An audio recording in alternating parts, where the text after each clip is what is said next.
Gel demedi.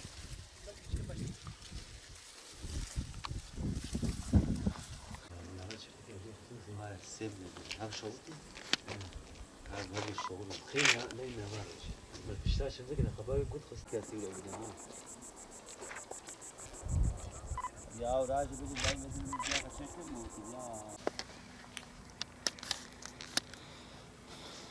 Aziz böyle ki gelme abi.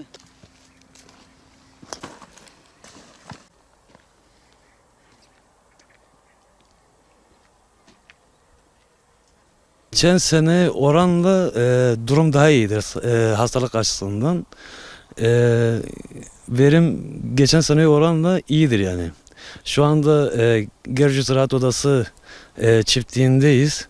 Onlarla birlikte yani Ziraat Odası ile birlikte yaptığımız bir çalışma şu anda gayet iyi verimler alıyoruz. Geçen sene Ziraat Odası'nın veri sisteminden çiftçilerimize yönelik yaptığı çalışmayla bildirmiş olduğu hastalıklar geçen sene oranla bu sene daha iyi. Hiç gönderilmedi diyebiliriz yani. Mazrone üzümünün değişik yönleri nelerdir? Şire üzüm olması bir de bizim bu bölgeye has bir çeşit olması açısından kaliteli üzüm ve sağlıklı bir biçimde ürünümüzü elde etmeye yönelik bir çeşidimizdir. O yüzden bu bölgemizde özellikle Gercüş, Midyat bölgesinde bayağı talep edilen ve ilgi gösterilen bir çeşidimizdir yani. Bu mazrone üzümün dışında kaç çeşit üzüm var? Onlar durumu nasıldır? Onlar da kısa bir... Ya tabii ki tayfi var, ondan sonra direcik var. Bunlarca çeşit var yani bunu sıralayabiliriz yani bu şekilde. Verim iyi, verim iyi yani yalnız mazrone gibi kıyasladığımız zaman onun kadar olamıyor yani. Evet. Ama gene de mazrone ile birlikte çiftçilerimizin talep yani yetiştirmiş olduğu çeşitlerimizdendir yani onlar da. Mazrone üzümünün hasadı Eylül'ün sonlarına doğru, Ekim'in başına doğru yani hasat başlanır. Tabii ki bu bir ay 2 ay içerisinde toplanılır ve verim bitmiş olur. Ya bunu pekmez olarak da kullanıyoruz. Ayrıca de eskiden mesela verimler çok daha yüksekken bunu pestil olarak ondan sonra sucuk olarak şey yapıyorduk. Ama şu anda sadece pekmez ve yaş olarak satılıyor. Zaman zaman da işte bazen pestil ve sucuk olarak da gene sofralarımıza geliyor. Şu anda görüş eğitim ve uygulama alanındayız. Mazrone üzümü ile ilgili sizi bilgilendirmek istiyorum. Mazrone üzümü Gercüş'e has bir aroması olan, Gercüş'te en çok yetişen ve verimi en çok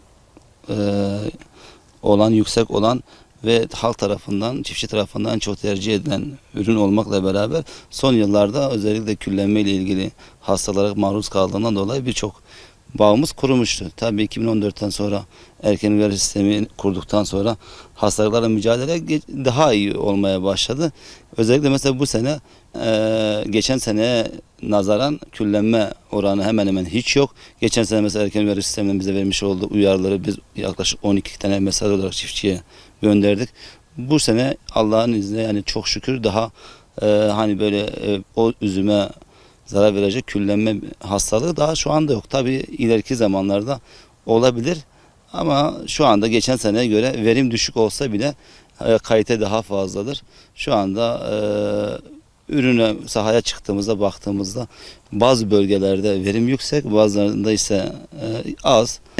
Genel olarak bu sene hastalıklardan arınmış, daha fazla verimi olan, kalitesi yüksek olan ürün elde edeceğiz inşallah. Tabii bunun Eylül'e kadar daha vaktimiz var. Tabii doğa ne yapar veya ne olur. Bunu önlemek için, hastalığa karşı mücadele etmek için biz devamlı çiftçimize bilgilendirme mesajları veya kendilerini bilgilendiriyoruz. Kendilerine yardımcı oluyoruz. Eylül'e kadar, hasada kadar inşallah bir şey olmazsa bu sene mazrone üzümünden yüksek verim ve kaliteli ürün bekliyoruz. İnşallah bunun sonucunda da kaliteli pekmez, kaliteli sucuk veya cevizli sucuklarımız piyasaya sürülecek.